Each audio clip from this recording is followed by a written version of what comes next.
Hey, John. Hey, Eric. How you doing tonight? I'm doing all right. Doing all right. I did not have to sit on hold for as long as expected, so that was nice, and not Okay. nice at the same time.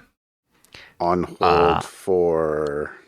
I have four items to chat about in our intro here. Three of Okay. them are related. One of them is not. So Okay. I was on hold for a significant amount of time. My wife was traveling to Phoenix this weekend Okay. on Alaska Airlines. Oh, yes. And she was leaving Friday and coming back Sunday. It was for a baby shower for a niece. Okay. Um, and so she was going to go down and she gets well, first of all, the weather is looking not so great this weekend. It looks like actual snow here. So she was a little worried about that. Cloudy with a And chance of cell phones. yes. And then you're already on to my number two. And then she gets an email saying, "We have canceled your flight." Um, and she got rebooked. So she was coming home Sunday at 2. She got rebooked to fly down to Phoenix Sunday at 9 a.m. So some If genius ever you program just wanted to somewhere, have 6 hours in a plane. exactly, some genius somewhere said, let's rebook her on a flight where her return flight sends her home immediately. Anyway, so we looked around, tried to find, another flight somewhere, and it didn't work out. So we had to cancel it, which That's a bummer. unfortunate, but that's what happens. And the reason why, number two, with the hint to your cloudy with a chance of cell phones, is because of Alaska Airlines had that problem with the plane recently where the fake door blew off in mid-flight. And the door landed in some guy's backyard up north of us. It was a Uh-huh. flight out of Portland Right out of heading Portland. south and then turned around. Uh-huh. And I guess they found other bits and pieces of the plane and apparently actually even found an iPhone still functioning without a cracked screen from the airplane. So that was number two is I would rather her not be in a plane if the door's going to fly off. But unfortunately, I mean, she was really looking forward to going down and hanging out with family, and it's the first baby for this couple, and so it would have been exciting. But But she's sad she doesn't no get to other go. flights out of PDX at the moment because No, everybody's having to rebook because of the everybody's having flights to that are rebook. grounded. Yeah. So we looked and looked, and there was nothing that she could rebook to. That there were a couple flights that they offered, but it was like showing up at midnight, and it's like I don't want to show up at midnight because then the baby shower is like the next morning at 10 a.m. I think. Anyway, she's like I just so, and then by the time we got around to like hemming and hawing over, well, should I or not? Yeah, let's go ahead and do it. That seat was gone. So like the seats all disappeared super fast too. Right. So, and in the meantime, like when we first got the email, I called Alaska because it says you have to call Alaska. You can't do this on the website anymore. And was 48-minute hold time. But they gave me a call back. We'll call you back if you give them your I number and they'll like call you that back, so much. which was fine. Yeah. But in the interim, she got an email saying, click here and you can go try to find a different flight if you don't want to accept this flight. And anyways, so that was the whole thing. So anyways, so that was the long hold, the fake hold. And then the third thing that's slightly related was we're looking at a summer vacation. My youngest boy is graduating high school. So my youngest child in the family is graduating high school this year. And so we were going to go on a trip. Well, he'll be 18 in a couple weeks. And when mom and dad and his sisters all have TSA pre-check, Right. and he doesn't, it was like, ooh, we should figure out how to get you TSA pre-check. And I haven't done it for a long time, but I remember it was a pain. I remember when I got global entry, this is I guess probably going on 10 plus years ago, I had to drive up to Seattle for an in-person interview and all the stuff. So it was not pleasant. We've talked about this before. Yep. I did it in the Vegas airport. I waited for like I remember that. Hours now. I remember that. Yep. But so now you fill out a form online, you go down to the local Staples, which I know, the office supply store, and not every Staples does it. They're only specific ones. Anyways, there's one that's not too far from our house, just down in Tualatin. You fill out the form online, go down there. They take your fingerprints on this custom pad and your photo and passport and all that stuff that they need. They do it all right there, and they submit it all for you. And so now we're just waiting for the email from the TSA with his number so we can add that to the summer vacation flights.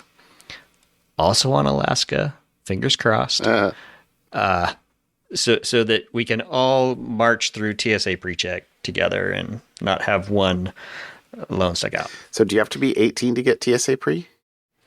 You do not have to be 18 before you can get it, but if you are 18, you have to have your own TSA pre-check. If you are 13 to 18, I believe you can get TSA pre-check so you can fly without a parent. But if you fly with a parent or guardian, you inherit their TSA pre-check with you. And I think under 13 is there. You're just in. There is no TSA pre-check. Yeah, I guess it's the same difference. But so anyways, I asked it, when we went up and I said, he's not 18. And they're like, well, that's fine. He doesn't have to be 18, but you don't need it until you're 18. I'm like, he's going to be 18 in like 2 weeks. So they're like, no problem. So, right. And he said, it'll be the guy at the counter was like, 2 to 10 days, you should get an email with your information for TSA pre-check. I'm like, all right. So those are my 3 related things. Okay. My completely unrelated thing is I am now 18 hours into a 50-hour 3D print. Yikes. And so it's a 50-hour 3D print, but it's in 3 batches. So okay. I printed the 6-hour one. I am 12 hours into the 18-hour one, and now I have a 27.5-hour one left to go. So if I start it tomorrow morning, it should be ready Friday morning. Wow. So this is the longest print I've ever done. So fingers crossed. Fingers crossed. So that'll be my weekend. It's probably fixing 3D printed stuff. But I haven't printed anything for a while, so it's been fun to kind of get it re-kicked off and started. Yeah, totally. Yeah, that's awesome. Yeah. Well, I bought this new 3D printer and I haven't actually got a successful print off it yet. I've only tried one and it failed. So I need to do more, but I haven't gotten back to it yet. Anyway, it's all good. It's all good. My weekend was literally just driving because I drove my son back down to college, but the weather was awful and going up through the passes. So I decided, and I'm really glad I did, that I would not try and make it a one-day trip. I don't even, because it took a long time to go down. And going through the pass was quite adventurous. Really glad I had all-wheel drive. I did not actually wind up putting the chains on the way down there. But then I rented an Airbnb, and he wasn't able to actually get back into the dorm until Sunday. So we just stayed in an Airbnb Saturday night, and then got up, had a nice breakfast, and then dropped him off at the dorm. I was kind of not in a rush Sunday morning because I wanted to come back through the pass at around 2:00 or so, Right. And sort of warmest part of the day. But I went through 2 different passes, and the second one, it was longer, but It wasn't at least actively snowing. So the road was plowed, but there was a lot of ice and stuff on the road. Really, again, glad I had all-wheel drive. I did put the chains on for probably 5 miles or something like that, maybe. But then they were driving me kind of crazy, and I really couldn't go more than 20, 25 miles an hour. And, and I was like, the all-wheel drive was pretty doggone good. And I kept getting passed by people that did not have chains on them. and nobody coming towards me had chains on either. Well, very few people coming towards me. So I was like, all right, I'm just going to take them off and rely on the all-wheel drive. And anyway, it was I think I wound up going, maybe about 50 miles, but at like the 30 mile an hour, like pretty slow. Just don't get in a rush. For a long day. It's better to be slow and get there than go into a ditch. Exactly. But anyway, so it was a long drive. But that's okay. I was listening to a book. I was listening to book 2 of Will White's new series called The Engineer. It's good. Do I add it to my list? Yes, totally.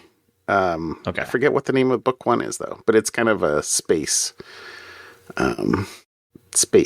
series. So anyway, I'm almost done with it, and didn't quite even finish it in the drive. But anyway, that was all. It was good, Nice. Although, sorry, I'm looking at the weather now, and the same pass I went through. I think today and like this winter storm warning here that's supposed to get 24 to 36 inches of snow. Ooh. Like, no thank you. Sorry, son. You are there for the next few months. Yeah. Come back for spring break. So, anyway. Yeah, well, we'll see if we actually end up getting snow here. It's on the weather forecast. Yeah, so we'll see. That only means there's a probability. Probabilities are probabilities. Yeah. So. My boy looks at the 52% chance of snow and's like, school is going to be out early. We're going to get school out on Friday. I'm like, maybe. We'll see. Yep. So. Maybe. We'll see. Anywho, we'll see. No snow days when you work at home, though. No snow days for me. It's just snowed in for lunch. I don't get to sneak out for lunch. Is my bummer. Yeah, exactly. All right, what'd you bring me for topics? All right, so mine is very exciting. We haven't talked about IoT devices in a while, and this one I saw the headline and I was sold. The headline.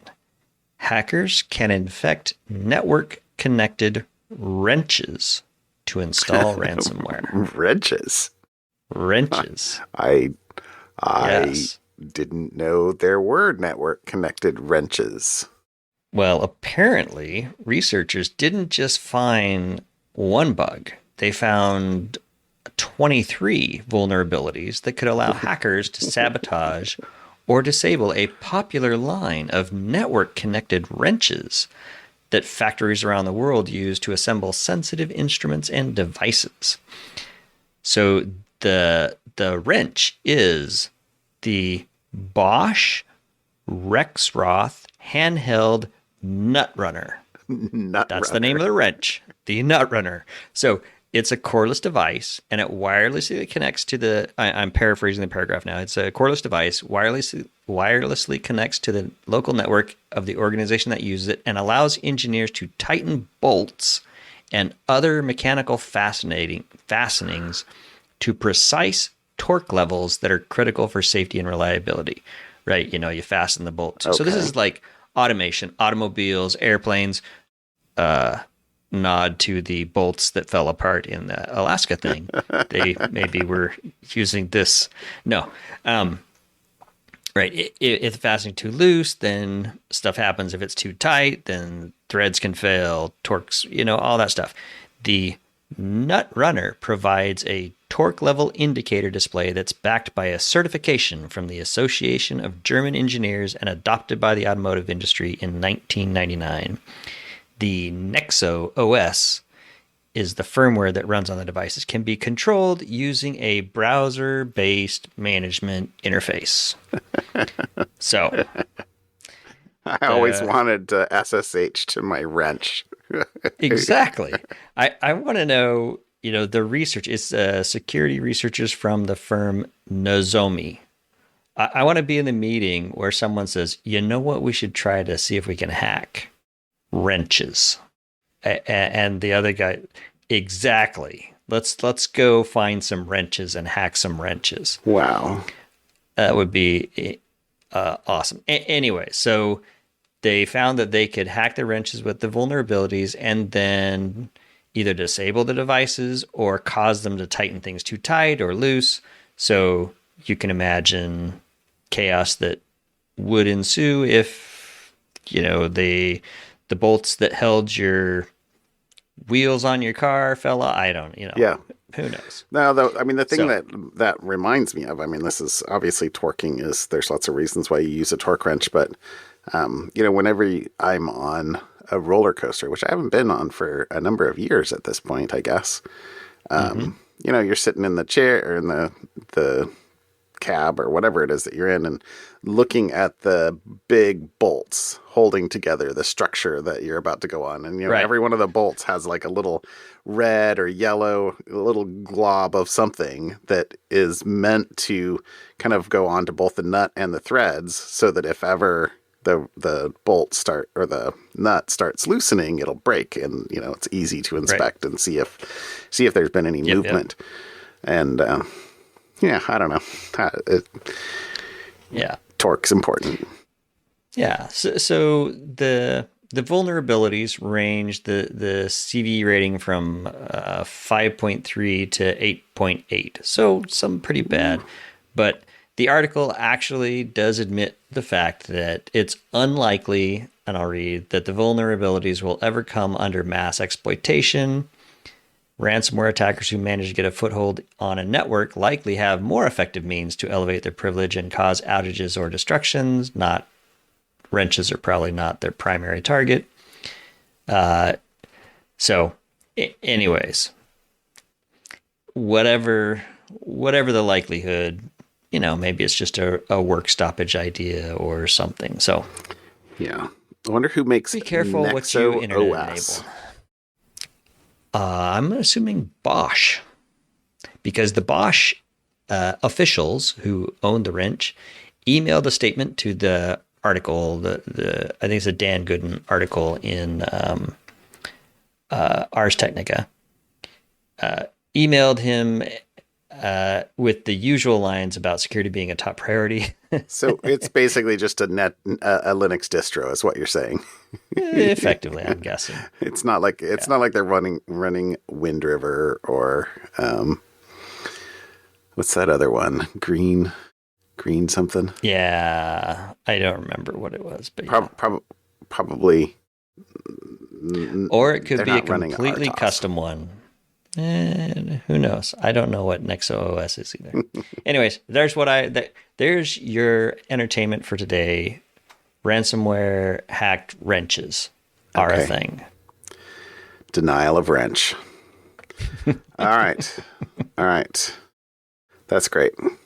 Okay, so my first one is a shortish thing, but it's Bitcoin-ish related. It's Bitcoin adjacent.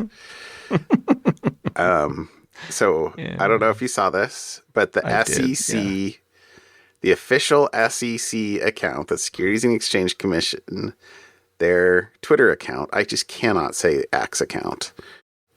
Anyway, their account, their Twitter account was compromised and used to post fake Bitcoin news. Now that's the title. Brilliant. Nice. Yes. So the SEC has determined, this is a quote, that there was unauthorized access to an activity on the SEC.gov account by an unknown party for a brief period of time, shortly after 4 p.m. Eastern time, just after the market closed. Anyway, but okay, is it Twitter's problem? No. It says that we can confirm that the account SEC.gov was compromised, and we have completed a preliminary investigation. Based on our investigation, the compromise was not due to any breach of X's systems, Twitter systems, but rather due to an unidentified individual obtaining control over a phone number associated with the SEC.gov account through a third party. So that makes me think that it's there's that classic call up the phone company and, take over. SIM swapping, yeah. Yeah, SIM swapping, thank you. Something along those lines. But the still is SEC's problem, because the final quote about this is, we can also confirm that the account did not have two-factor authentication enabled at the time the account was compromised.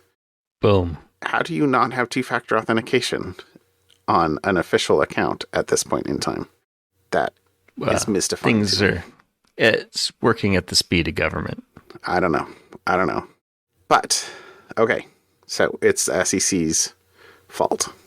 Kind of. Right. Okay. We semi-blame the victim there. But the thing that is, also confusing to me is, what they posted, those hackers, they posted, and again, I'll quote their stuff for the moment. It says, today, the SEC grants approval for Bitcoin ETFs for listing on all registered national security exchanges. The approved Bitcoin ETFs will be subject to ongoing surveillance and compliance measures to ensure continued investor protection. Okay, so they're trying to push Bitcoin as, hey, it's legit. Trust me, it's legit. And then they posted a second tweet that basically only said $BTC, the Bitcoin. Right. So, okay, you're like, okay, yeah. There. So, what did the SEC announce today? So that was yesterday. That was a hack. Today, the SEC announced that beginning tomorrow, Thursday, there are 11 approved Bitcoin ETFs. So he got his wish. That hacktivism works. I hacked the account and now it's legit. What? So, or was the first post an actual queued post that was scheduled to go out, and when they hacked the account they were like, oh, let's post that and the $BTC account? I want to know what the actual inside story is there. Because I read these articles. I was like, because I had read another article, I posted that the SEC account was compromised yesterday. I think I was reading it in bed at night or something like that, and threw it onto the Slack channel. And then today I happened to see a thing go by that says the Bitcoin ETFs are approved, and I was like, wait a minute. Did they not get the memo that was fake? But then I'm looking at all the official. I'm like, no, I think this is actually real. Okay, I'm super confused. So, beginning tomorrow, there may or may not be 11 approved Bitcoin ETFs. Back to stranger than fiction available for you. Okay, so I thought that was both. That's funny, interesting, disappointing, and humorous / mystifying. So there you go. Okay, that was my first one. Okay. My second was a link to it's an article about a release about ransomware in 2023.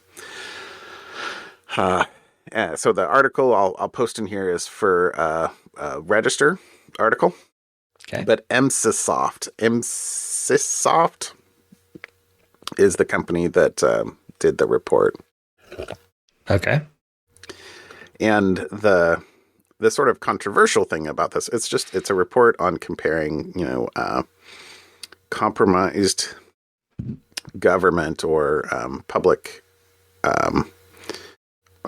municipalities, government, local, state, local, federal government entities in 23 versus 22. But then they're also kind of, speaking of activism, kind of calling for a complete ban on ransom payments, quote, following a record-breaking year of digital extortion. So, but the stats were I think the sort of most interesting thing about this, the call for a complete ban on ransom payments is, maybe at some point, but anyway, we'll talk more about that in a minute, maybe. But they said that in 23, ransomware gangs breached the IT networks of at least 2,207 hospitals, schools, and government organizations. Oh, so I guess it's more than just government if they include hospitals. In addition to, quote, thousands of private sector businesses last year. On average, these attacks cost targets $1.5 million to rectify. So was that 1.5 million in ransomware payments, or just 1.5 million total to solve the problem, whether they paid out or not, like in IT and backup and other costs? Does it clarify? It not in the article about the paper. It might have in the paper, but I don't know. I can't tell you that. Okay. The way it's phrased, I guess I would say even whether they pay or not, because it just says rectify. Yeah. So let's see, 46 American hospital systems, 108 K-12 school districts. I assume ours was one of those 108. One of those, yeah. 72 colleges and universities, and 95 government bodies. For comparison, 22 saw 25 attacks against hospitals, 45 against K-12 schools, 44 post-secondary education, and 106 against government organizations. So that's interesting, but a significant increase in 23. It also says there are a number of high-profile private sector entities, including Boeing, MGM, Caesars Entertainment, and Dish Networks, but they also sort of make a passing reference to the fact that, remember, the reporting requirements for ransomware disclosures go into effect this year. So reporting in 2025 for what happened in 2024 will be, there'll be some interesting data, I'm sure, scraped out of SEC filings. So, we have a year to wait to see how that plays out, but it'll be interesting with that going into effect. So, and then they basically call for the complete ban on ransomware payments. But the thing that I thought was most interesting in here is, I don't think I realized that it says in the fall, all 50 member countries of the International Counter-Ransomware Initiative. I don't know who those 50 countries are, but I can look it up if we wanted to. But it said they signed on to a policy statement under which they agreed not to pay ransom demands to cyber criminals. Okay. Which is good. Although it only governs, quote, institutions under national government authority. So sure, most of the victim organizations in this report and all private sector companies are free to pay if they want. Although there's a quote in here from the government, the U.S. government, it says, quote, paying ransom will not ensure your data is decrypted, that your systems or data will no longer be compromised, or that your data will not be leaked. Right. Which is 100% true. So, the other thing that I guess the final point I pulled out of here was that there is more that the government can do, including, the things that they call out in here are enacting policy changes to discourage vendors from releasing buggy software, providing grants for local governments and schools to boost their security, there's another comment in here that basically says that most insurance providers are already requiring policyholders, if you have ransomware insurance or if you want to maintain your ransomware insurance, that you have to meet basic IT security standards to qualify for coverage, and that the government could enact similar measures, to raise the tide. Yeah. So there you go. I thought that was an interesting summary of ransomware in 2023. No more ransom. Yeah. So. Yeah, of course. That would be lovely. See if there's a decryptor. You ready for something fun? I'm always ready for something fun. Hit me up. Now, we have talked about India landed a lunar lander on the moon, landed something on the moon. Other countries over the last several years have tried and succeeded or failed to varying degrees of landing things on the moon. And you may have wondered, why has the U.S. not landed anything on the moon? Well, on Monday, NASA launched a lunar lander that was planned to land on the moon. Okay. However, it was a public-private partnership, and a company, Astrobiotic, built this Peregrine lunar lander. Okay. And shortly after separating Monday from the Vulcan rocket, they found a problem, and it's likely not going to land on the moon now. So the headline quote here is, the U.S. may have to wait a little longer before a lunar lander can touch it on the moon for the first time in 5 decades. So this company, Astrobiotic, hitched a ride on Monday morning aboard the United Launch Alliance's new Vulcan rocket and lifted off from Cape Canaveral. It was flawless. The lander separated from the rocket as planned, but shortly after the Peregrine began powering its way toward the moon, it encountered a problem with its propulsion system. Though Astrobiotic controllers worked from the ground to salvage the mission, the lander began leaking critical amounts of propellant that almost certainly has since dashed any hopes of it landing on the moon. And this lander had a bunch of different stuff in it from private companies and from NASA, and from scientific things that they wanted on the moon, to apparently somebody sent human remains to the moon for the first human remain like burial ashes on the moon. Yeah, whatever. It's like, you pay us money, we'll put things on the moon for you. Apparently, it's not going to make it. So that is a bummer. So by the way, I think it's Astrobotic. Did I say Astrobiotic? Yes.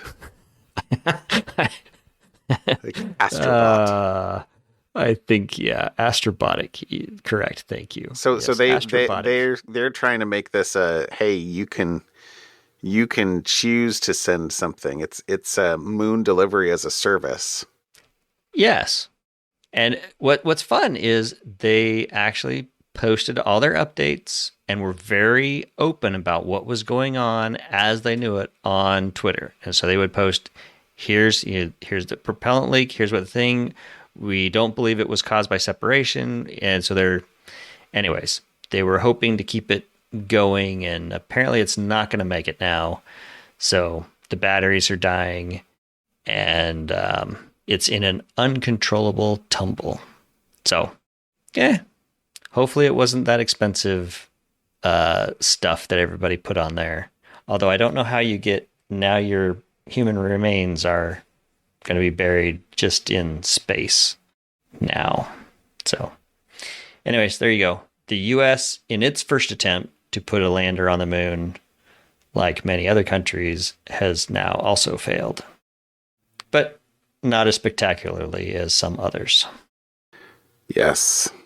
So there you go. That's my something. Well, I guess it's not really fun, but it's, hey, we're going back to the moon.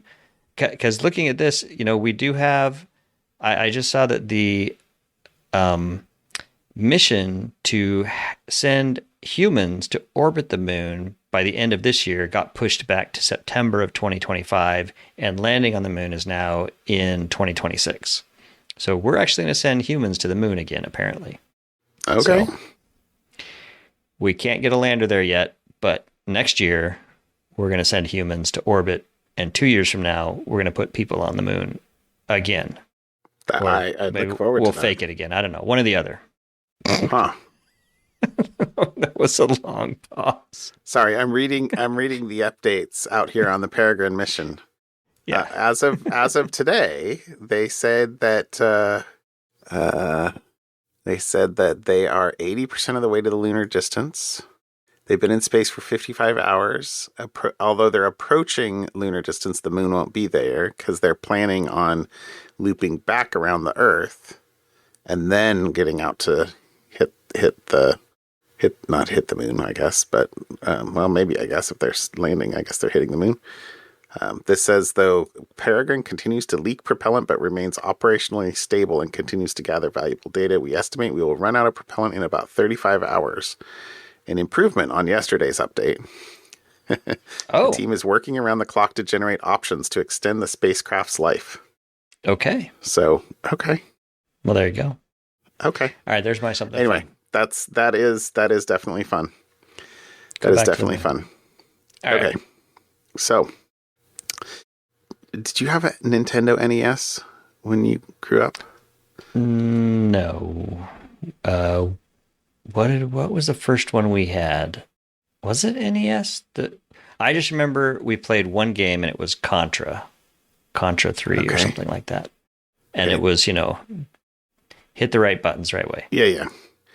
So, I mean, I think I bought it when my first year of college or something like that. Or it was like my present to the family for Christmas or something like that. I forget quite how we got a NES, but, we totally had Tetris. We totally played Tetris on NES. Yes. And so this is an article for an Oklahoma teenager is believed to have become the first human player to beat Nintendo's classic video game Tetris 34 years after release. How do you beat a never-ending game? It actually, once it gets to, it says level 157, the game crashes.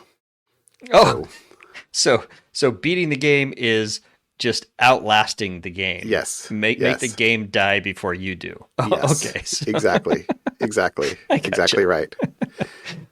So I have to say, I actually went to YouTube and watched the first part of the video and I was like, wow, that's really fast. And then I looked at the tag or at the timeline on the scrubber and I was like, ooh, wow, this is like still at the early. So I scrubbed towards the middle and I was like, holy crap, this is really, really crazy. How do you actually do this? I watched for another few minutes and then then I went towards the end where he actually did it. So you'll have to it's worth going and just watching to see how fast these bricks are falling. It is insane. Mm-hmm. But so he's a 13-year-old. He's been playing since he was 11. Clearly, maybe if you had Contra, he has Tetris. It says that let's see. Until a few years ago, players believed it was only possible to play up to level 29. And that as of last month, what level? Only it's this says 157, but I guess I don't have the YouTube tab anymore. But it says until let's see, as of last month, only AI had been able to reach the game's true kill screen. So it's been defeated before by a computer. Robots. Yes. So they proved that they could crash it. Yes. Okay. But he's the first human to have done it, believed to be.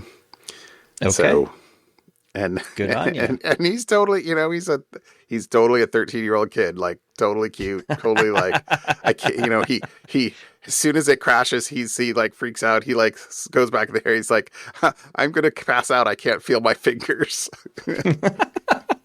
and yeah, it's awesome. It's an enjoyable thing. And congratulations, Willis is his name. But anyway, that's awesome. I thought that was cool. I think where there's a will, there's a way ish, because you should seriously watch the last couple minutes of that. And all right, I will go check out the video. It's not possible. It's not possible. Like, oh, that's awesome. anyway, it'll A Tetris Savant. Who knew? Tetris Savant. Oh, very nice, very nice. Maybe that there's our title. Maybe. All right, my friend. All right. Thanks, John. Have a good one. I'll talk to you later, Eric. Bye. Bye.